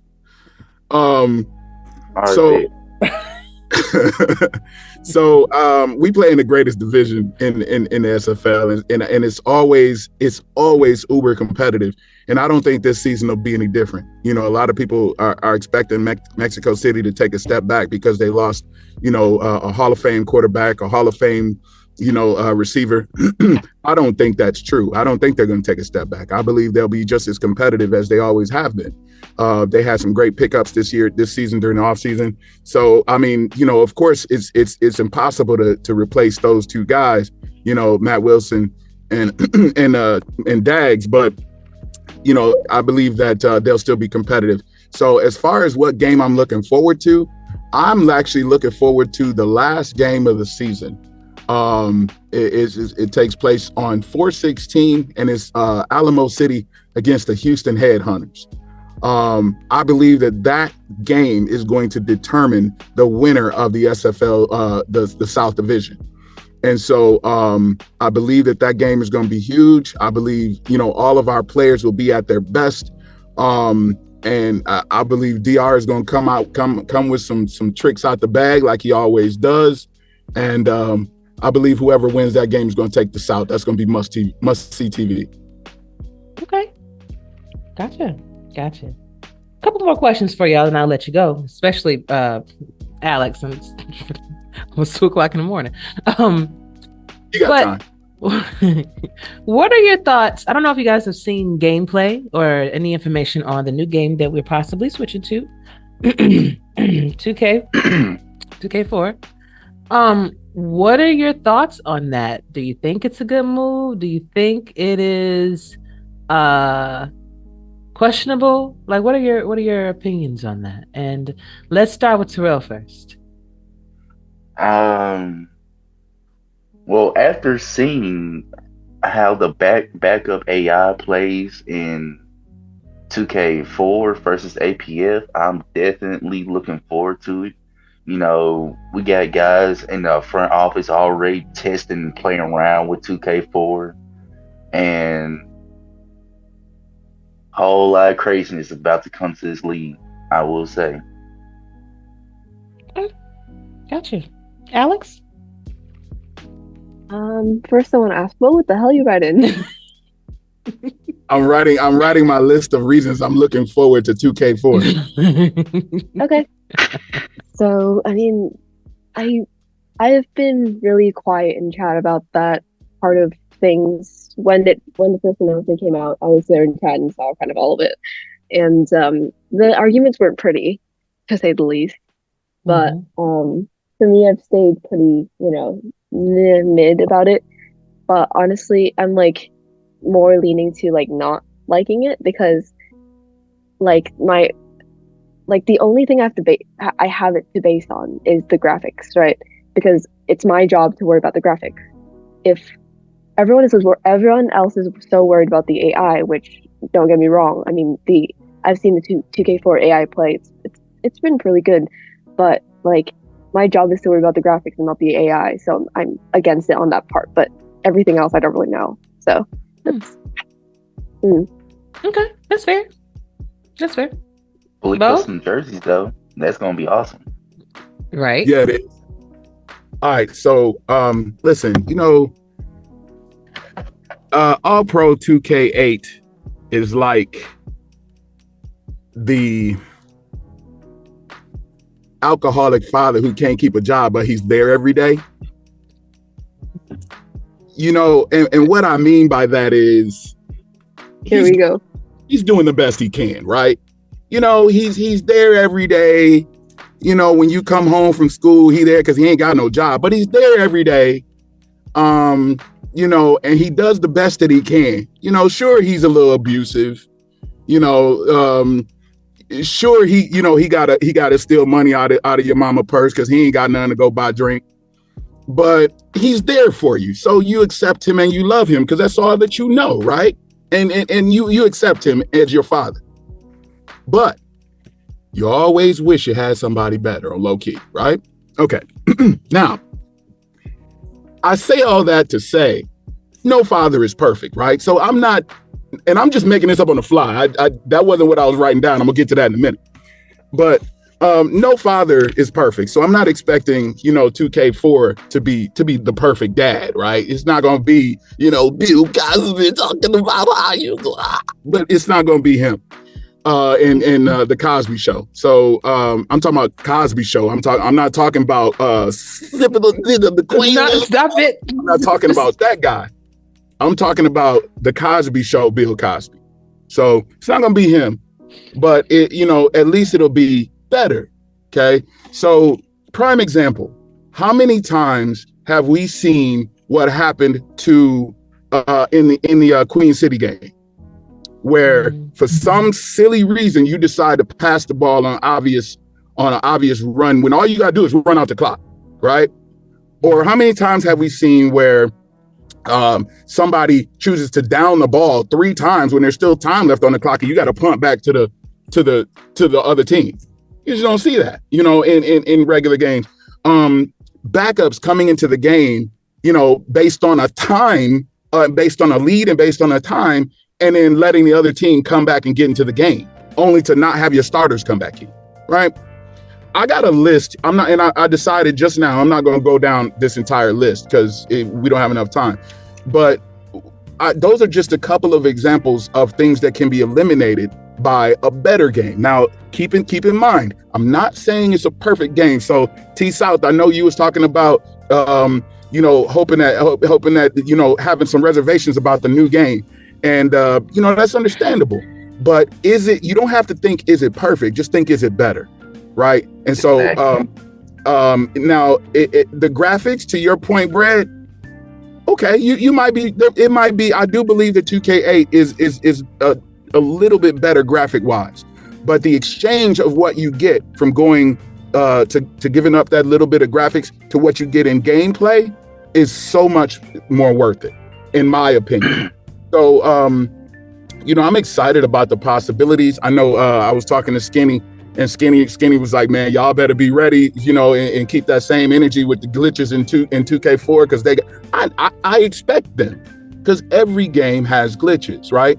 And so I'm not saying that 2K4 is going to be perfect. I'm just saying that it's going to be, who's a dad that I can think of? Y'all remember the TV show? It's gonna be better than Homer Simpson, right? So y'all remember the TV show? Y'all, everybody else is too young for this, but Ashley might remember. There was a TV show called Rock, right? And the TV show called Rock, it was this dude. He was a garbage man, right? He didn't have a great job. He wasn't the most, the best dad in the world, but he was there for his kid. Oh, Family Matters is another one. The guy was a police officer. All right, yeah. Nothing too super. He wasn't perfect, but he was better than like I said, Homer Simpson, for example. So that's going to be where 2K4 falls. It's not going to be the best dad in the world. It's not going to be Bill Cosby, but it'll be, I don't know why I keep slipping in my Bill Cosby impression. I don't know either. But it'll be better, and I'm going to leave it off like that. I can see both sides of the argument. I can see why people would prefer to stay with All Pro because of the graphics, because of the familiarity that it is. People know that game. People know that. Some coaches know that in and out because they've had more experience with that game. But with the new one, if it's a situation to where you can limit the bad play calling, and when your team is up and all of a sudden this other team is coming back, because you can't get your players, your starters back in on time to kind of help that, or the situational. I love the situational. If you're a coach, situational gameplay, so you can actually scale it down to a particular mark and see how your team will react in that. I mean, it's pros and cons with everything, If it was a perfect game, then I don't know if anything else would have been made after that, So obviously, I think it's going to level the playing field from all these coaches, like your T-Pats, like your Ramos and Mighty. They know this game in and out. That's why they have so many championships. That's why they have so much success, because they know 2K. And then you have to look at it from a league standpoint of, if we have one team that's always winning the championship, always there, because they know the game better than everybody else, perceptively, then it'll get boring. Then people will lose interest because, okay, well, we already know, like, what's the point in even trying, right? But if you level the playing field with a new game, everybody is on ground zero and have to prove why that they are the good coaches that they are, be able to figure things out. I think it will definitely change up the championship. You will see different teams in the championships each season. And I just think that we should just give it a shot. Now, there were some things that were changed already, from the camera angles to be able to get better angles and things like that. So perhaps Cam could figure out a way to maybe, I'm sure certain things won't be able to change, but like to make the graphics better, or maybe make the movements of the players better by, coding it or hexing it, however he does it. So I think we should probably just give it a shot, see what he can do, and see what the finished product will look like at the end of the day. And maybe everybody will be a little bit more comfortable down the line, So there's always a fear of the unknown, right? There's a certain trepidation that takes place when you're stepping into somewhere new. right? And when you step on, when you step on that bridge, every one of us has done this. No matter what bridge you step on, I don't know how you judge it, but you always take your toe and you tap it to see how steady it is. There's always a certain degree of trepidation, and so I think that's what a lot of people are feeling right now with 2K4, and that's understandable. But at the end of the day, what people need to realize is this: let's say 2K4 is an outright failure. We can always go back to 2K8 and it'll be just as easy a transition. So people need to realize that just because you're trying something new doesn't mean that everything behind you goes away. Come on back, Ashley. There you go. Just because you're trying something new doesn't mean that the old thing goes away. So just because we're trying 2K4 doesn't mean 2K8 is like disappearing forever. And if we get into 2K4 and decide it's horrible, we can't go back. We can go back. But if it's better, think about how much happier everybody would be. And most importantly, think about what this will mean for Cam and what it will allow Cam to do for the league. Because with us being able to submit our own playbooks, that is huge. That's huge. Think about what that'll free up for Cam to be able to do things as far as progressing the league forward, as far as instead of spending hours putting in playbooks. Instead of spending time putting in playbooks, he can spend that time doing other things, maybe to grow the league, maybe to develop an SFL game, like an original SFL game, maybe, who knows? But think about how much time that will free up for Cam. And if for no other reason, then it'll make his life easier. Why not? Right, because everybody complains about, hey, I reached out to Cam and he hasn't DM'd me back, or everybody complained about Cam getting the playbooks wrong and he messed it up. Now it ain't gonna be nobody to blame but you. There you go, listed accountability. So hey, but I think it's gonna be good. Last question for y'all: if you could have dinner with one famous person, that they could be dead or alive, you could travel back in time to actually have dinner with them, when they were alive, or someone now, who would it be and why? And I don't care who starts first with this one, because you got this kind of like a thinking moment. I guess I could start. If it was me, I would love to have dinner with Michael Jackson. I mean, sorry. Great artist. I mean, great human being, despite the allegations that he had in the past and all of that, which I didn't necessarily believe, because that whole thing is a whole thing that we could go down some other time. Maybe I'll create another show just for that. But yeah, for the person he was, the artist that he was, and it just seems like he was a very kind soul, and you can learn a lot from people like that, and he was loved from everywhere, all around the globe, so it would definitely be Mike. And I remember being like 5 years old, and I saw his Smooth Criminal video, and I was like, I want to marry Michael Jackson. Now I married a Jackson, it wasn't Michael, but still. You got as close as you could, Ashley. You tried. All right, who's next?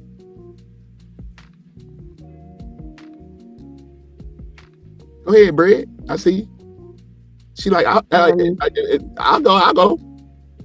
I was actually, I'm kind of pissed you asked this, because I know you know my answer. Say it. Say it with Adam, your chest. Of course. Adam? Fucking God. Adam Chance. I'm sorry. Oh, I'm sorry. I thought she was talking about like Adam and Eve. Like, I was like, oh, that's way back. Yeah, I was like, that's weird. Like, y'all roasting stuff over open flame. No. But yeah, Adam Chance, the co-owner of who I work for now, apparently. So. Apparently. I still can't believe it. No, I can't. So why? Is that clear? Oh my God. Where do we even start? I mean, I've only known him for 2 or so years, but he's literally impacted my life in such a big way. I've told him this way too many times, but yeah, he's been a really positive impact and positive influence on my life and brought me here. So, Really? Yeah. Well, He promoted this SFL on his socials, and I was like, why not? And I joined in and kind of looked around for a few months before I started going active. Yeah, well, they're very lucky to have you, because I tell you what, if you wasn't so daggone loyal, you'd be over here with Scorpions. No, but true. Wow. Yeah, Okay. Yeah, exactly. There would definitely be a battle. I'm gonna step back, but there would definitely be a battle. All right. What? No, it wouldn't. I'm gonna remember that, Brid. Don't do him like that. There would definitely be a conversation that would have to be had. Wait, hold up. See? Cut this part out. But I wanted to tell you, Florida offered me a job for season 21. No. Don't let it happen. Absolutely no. Sorry, Florida. No. Nope. Okay. Back of the line. Oh, definitely back of the line. That's right. Definitely back of the line with Carolina.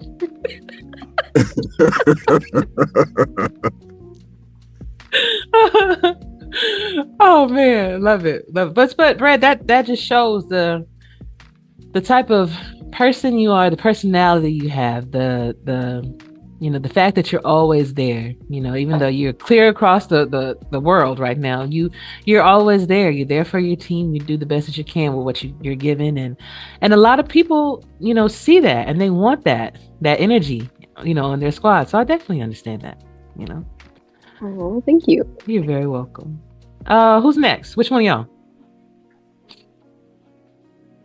Both. All right, I'll go. So I was trying to think of who, because when you say dead or alive, like you open that up to so many people. Mm-hmm. And I guess I'll get serious for a minute. Now you say have lunch with, right? Have dinner with, dinner, a meal okay, with. Dinner. Mm-hmm. Okay, dinner. If I would probably have to go back to Solomon. I would say Solomon from the Bible. For those of you who may not know, Solomon was widely considered the wisest man alive. So I mean, I would just probably, and he was also he was just very wise. So I would just like to go back and maybe spend some time breaking bread and picking his brain a bit and getting some advice, on life and how to handle business. And then if I can add one more, like as far as living, I would probably say Shaquille O'Neal. First of all, he seems like a really cool cat. I think me and him would be friends. But second of all, what a lot of people don't know, like that's a smart dude. And not only is he a smart dude, he's a wealthy man. He knows how to make money. The man got businesses, that a lot of people don't even know about, endorsements, restaurants, and like he's a smart dude. And so I'm along the lines of what can you teach me? How can this be an interchange? If I'm gonna spend time breaking bread with somebody, that's a perfect time to learn about them and what they do and how they do it, and so it would probably be him too, just to pick his brain. Of course, I'm not gonna go like Bill Gates or anybody like that, because I probably wouldn't understand half the stuff he said because he's speaking over my head. So yeah, there you go. Good stuff. Actually, I met Shaq. He's pretty cool when I was working at the restaurant.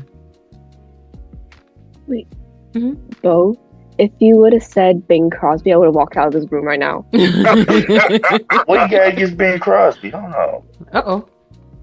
Hold on. Time out. What's wrong? I just want to hear the story. Who the hell did you say?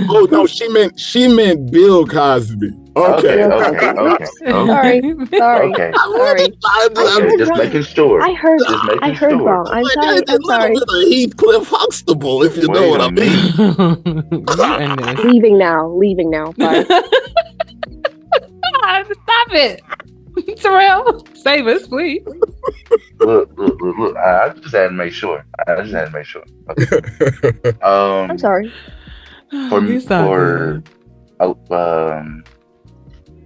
Honestly, I probably gotta say, Coach Prime. You know, just his overall knowledge of the game. His swag. Oh, Deion Sanders. Yep. Deion Sanders, for those that are in the know somehow. Yeah, well, if you said Coach Prime, I mean, I had to think about it for a second. Like, who? Oh, Prime Time. Got it. Oh, AJ, you from the South. Yes. I don't know either. Georgia at that. Atlanta legend. Listen, I'm not getting ready to sit here in front like I know something and I don't. Then y'all ask me about it and I'm looking stupid. No, I don't know. Come on. Okay, I don't know anything about this guy, but cool. Oh, well. It's okay. Well, that's understandable. That's fair. He was retired probably before you were born, first of all. Yeah. And let alone the NFL was as popular in her region. Yeah, and second of all, you live in an entirely different part of the world, so we'll let you ride on that. Great. However, we ain't finna let AJ ride on that. Nah. You do not pass. When you refer to him as Coach Prime, there's only one Coach Prime. It could have been Optimus Prime. I don't know. I know now. That's like if I tell you I wanted to meet Madonna, do I have to say Madonna Jenkins, or do you know who I'm talking about?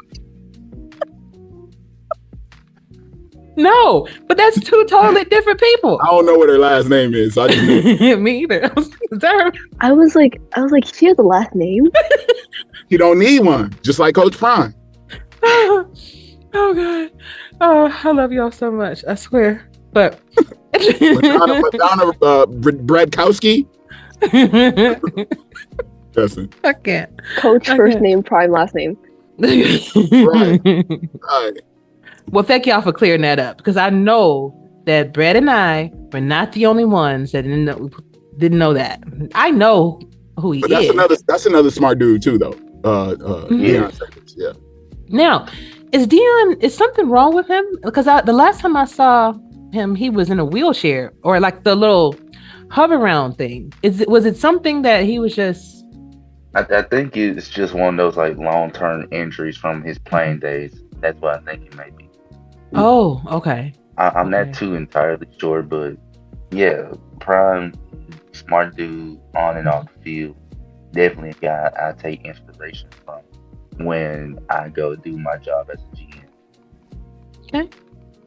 Good stuff, y'all. Good stuff. I really appreciate your time. Thank you so much for hanging out with me. And, good luck to you guys for the rest of the season. Unless you're playing Arizona, then y'all could kick rocks.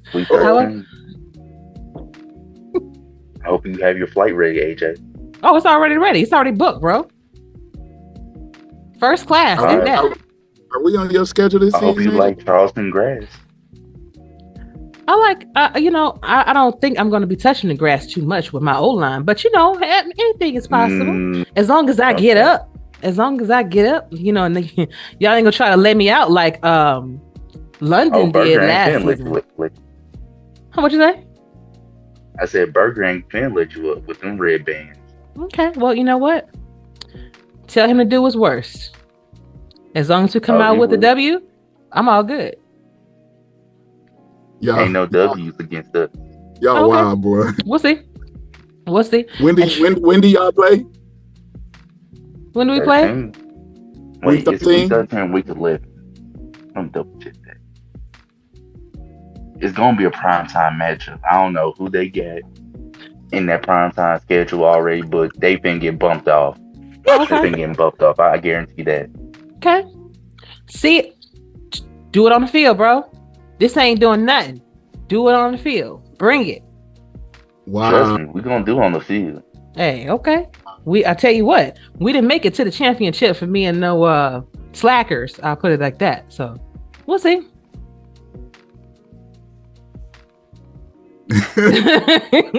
But for real, thank y'all so much for being on the show. I really appreciate it. Do y'all have any words of wisdom or any shout outs that y'all want to give right now? Brett, the floor is yours.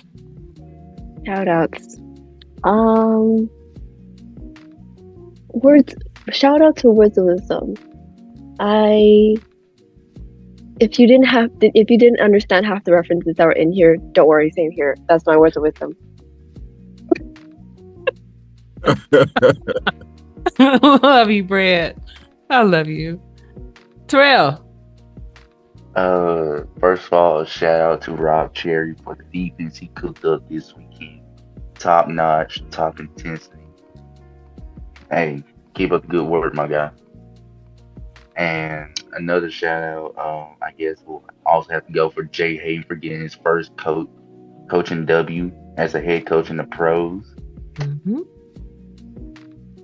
He's going to make all the difference, especially come week 13. Okay. Oh. Mm-hmm. Full circle. Right back to it. Uh-huh. I know. He just can't let it go. He just can't let it go. And he got a touchdown, too. I saw that. Okay. So? First of all, shout out to Alamo City Artillery, the best team in the SFL, the best family in the SFL. And shout out to the best front office, hands down. Individually, Albert Begin, Juke and Rukin, Yogi Barr, Greg Soto, and myself. There's 5 of us. I want to make sure I got everybody. Like 20 of y'all over there.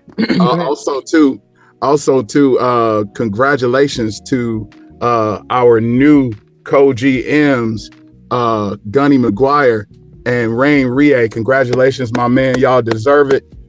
Shout out and congratulations to the Juke and Rukin on being promoted to Vice President, Director of Operations. That's huge, man. Our team is better than ever. We are in a place where we are almost becoming invincible. You remember early on in the Matrix where Neo didn't believe it right away, but all of a sudden stuff started happening. And he's like, you know what? Maybe I am that dude, right? That's where Alamo City is right now. We're in that phase where we're still trying to figure out, we're still trying to accept who we are, but once we do, it's gonna be trouble in the city. So anybody who want dubs better get them now, because they're gonna be hard to come by week. Well, I'm gonna leave that. I was gonna take a week 3 jab at my guy, but I'm gonna be quiet. But they're gonna be hard to come by with Alamo City. So shout out to the best front office in the league. And there is no other team other than Alamo City. And anybody you ask on my squad will tell you that. And that's one of the reasons I'm so proud of my team.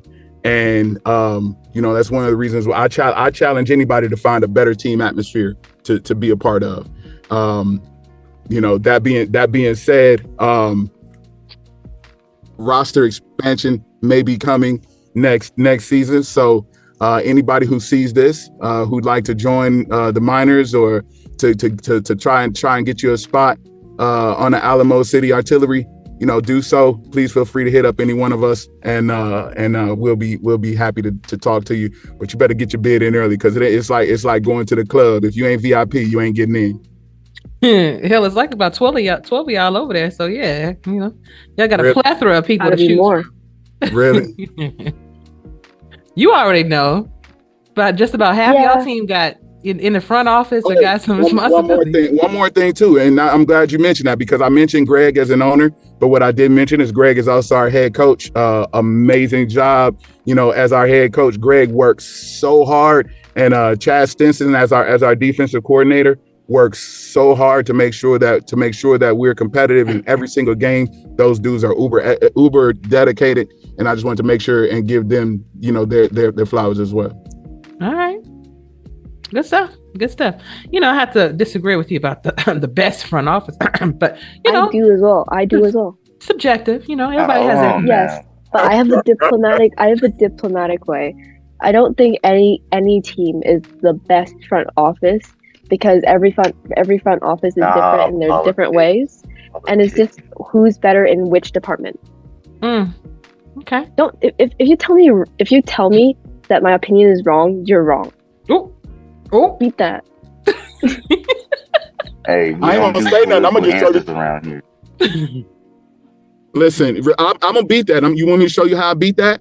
Because that same little boy with the drunk, no job having daddy says his daddy is the best daddy in the world. Is he wrong? Now, I ain't gonna say nothing else. Oh, y'all are nuts. I'm gonna add to my words of wisdom. I don't get any of the references that Bo was making. Tell me you had a good father without telling me you had a good father. No, but the Matrix reference I didn't get either. That's crazy. Oh, you never saw the Matrix? Oh, I forgot. You're young. Okay. 06, bro. Hey, 06. oh no. Terrell, you seen the Matrix? No, you all compared to bread. Well, yeah. Don't remind me. Don't remind me. All right, y'all. Thank you for your time. Really appreciate it. Brad, get some rest. Terrell and Bo, get some lunch. And I'm going to get some breakfast. Y'all have a good one. All right. Boom.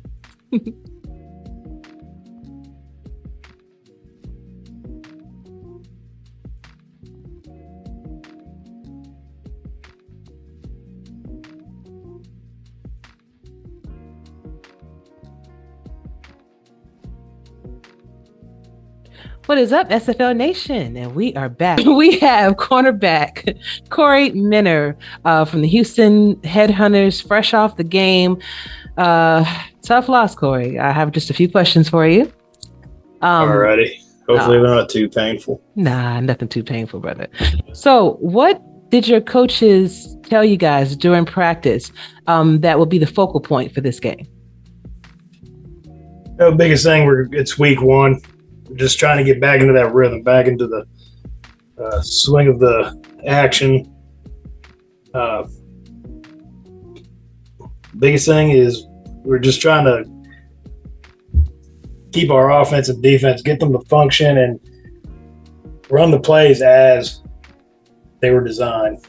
Obviously, today that did not happen, but it's just week one. We will regroup, come back, and give them hell in Houston come next week when we take on the DC Dragons.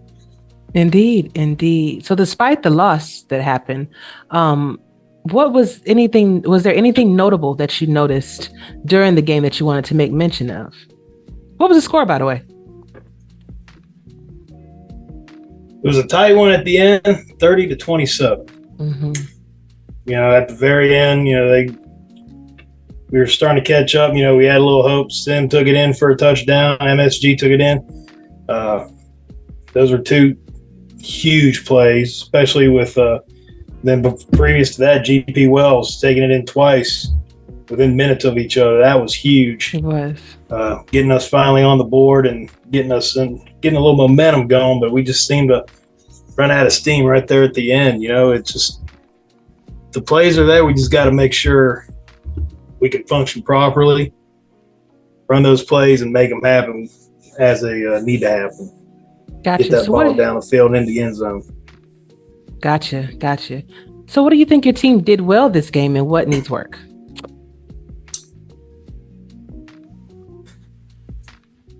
I want to say best, and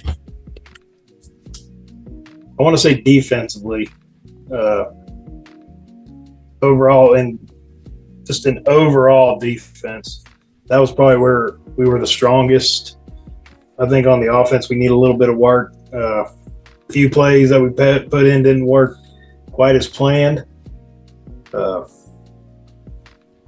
Seemed that Charleston had an answer for quite a few of the plays that we threw out there. And on top of that, ball control. We had a few. Just couldn't quite get a grip on that ball, bring it in and take it down. One ended up being a pick six for Blotner on Charleston. Yeah. That's not what we want, but hopefully come next game and for the rest of the season, we'll get that issue fixed so we can keep chugging along. Indeed. Last question. What are your overall thoughts for SFL action in season 20, week 1? So far, it seems to be pretty exciting games. You know, this personally my favorite so far was the Alamo City and Baltimore game. You know, just kick off the entire season altogether. There's a few games I want to go back and watch. Didn't get to watch them all yet, but one for sure was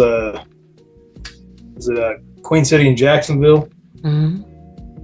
I think they were playing each other. I think that was the game I was thinking of. That seemed like a good one. I caught little bits and pieces here and there.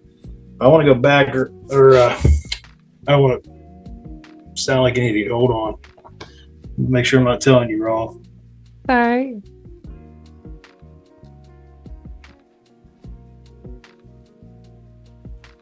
That's what happens when you go running off very little sleep. Yes, I definitely No, understand. it was that. Queen City and Las Vegas. Excuse me, not Jacksonville, Las Vegas. Mm-hmm. Queen City and Las Vegas game. That's when I want to go back and I want to watch it in entirety because I caught bits and pieces and it seemed like a hell of a game. So, All right, then. but overall, I mean, the action's been great. It's, you know, off to a great start for season 20. It's only going to get better as we move along and start seeing some patterns with some of these teams, get in there and start seeing what we can all do. Looking forward to it. Indeed. I'm looking forward to seeing you guys turn it around over there in Houston. I know you can do it. Oh, I know we will. It's only week 1. We got plenty of time left to make something happen. Indeed. Thanks for your time, Cory. Yes, ma'am.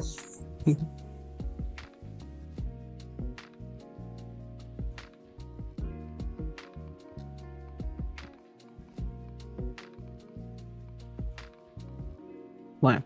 That is it. Thank you so much for joining us this evening. Special shout out goes out to Alex, Cory, Bo Martin, and Terrell Sutherland for being on the show, and especially my co-host, Diggy. Got any good words or advice for the people? And enjoy the ride this season. Like I said, week 1 was already crazy. We got a lot of season left and plenty of time to turn things around. Just because you lost early don't mean nothing. So just because you won early don't mean nothing either. Yeah. So it's gonna be a ride, and Arizona plans on making it a long and eventful one. So we got unfinished business. Mm-hmm. But thank you so much, Diggy. Can't wait to have you on next week. And we can't wait to bring you another great show next week. So until then, y'all, stay safe, treat each other well. For Diggy, the Striker, we're out.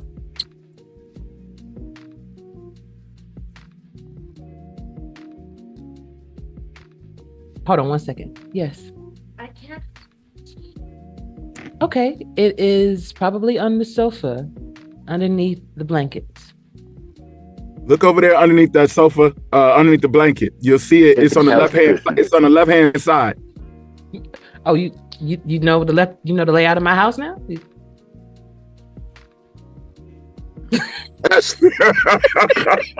I've said too much.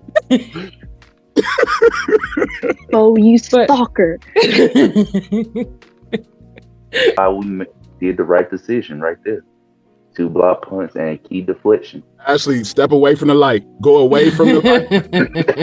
Yo. Don't worry, it'll fix it.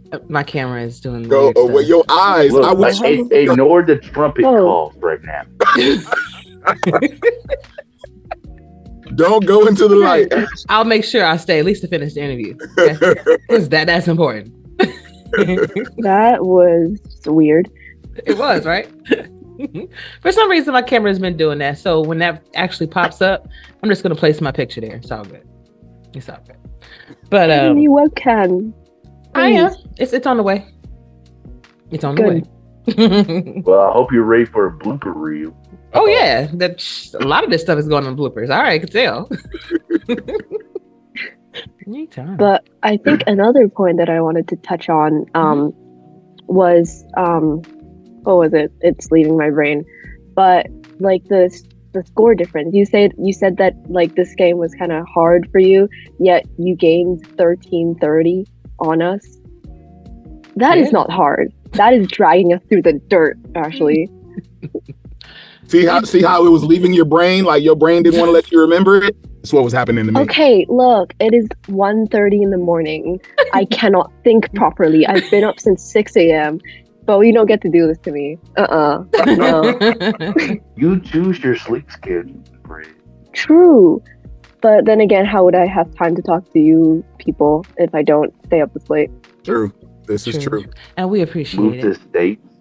There you go. There's the solution. Get you some freedom, baby. Freedom Eagle. Uh-oh, we ain't going there. We ain't going No. We're moving that topic immediately. Wrong direction. That was supposed to be a patriotism moment. Oh, Lord. Okay. Everyone, Pikachu. There you go. I like it. Perfect.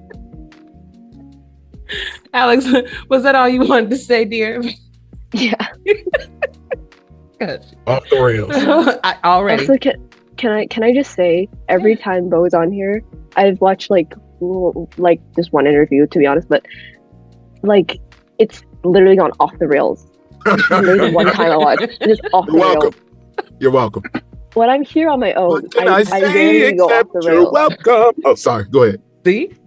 Every time I'm here alone, I don't go off the rails. Every time I'm here with someone else, yeah. So, just want to say that. You're feeding off that energy. That's what it is. That's exactly what it is. That's why my shows be like 5 hours, because stuff like that. No wonder. Okay. Don't look at me. It's real. What is up, SFL Nation? And welcome back to SFL Nights with A.J.Striker. 4orth&goal session. Okay, start over. Hey, keep that in mind. You starting over now, because if I mess up, I might want you to do the same thing. So as long as we don't get like about 12-20 minutes into it, then yeah. Okay. Or if I tell you, why don't you go ahead and cut that out? Like if I say something I ain't got no business, make sure you snip that out. Okay. No, you just gonna have to take that strike on the chin. I love that uncut interview though that you last did with Mike All. Oh my God. I love Mike. When it's always a party when me and Mike get together. Oh my God, y'all. It's a party with Mike in general. Yeah, it is.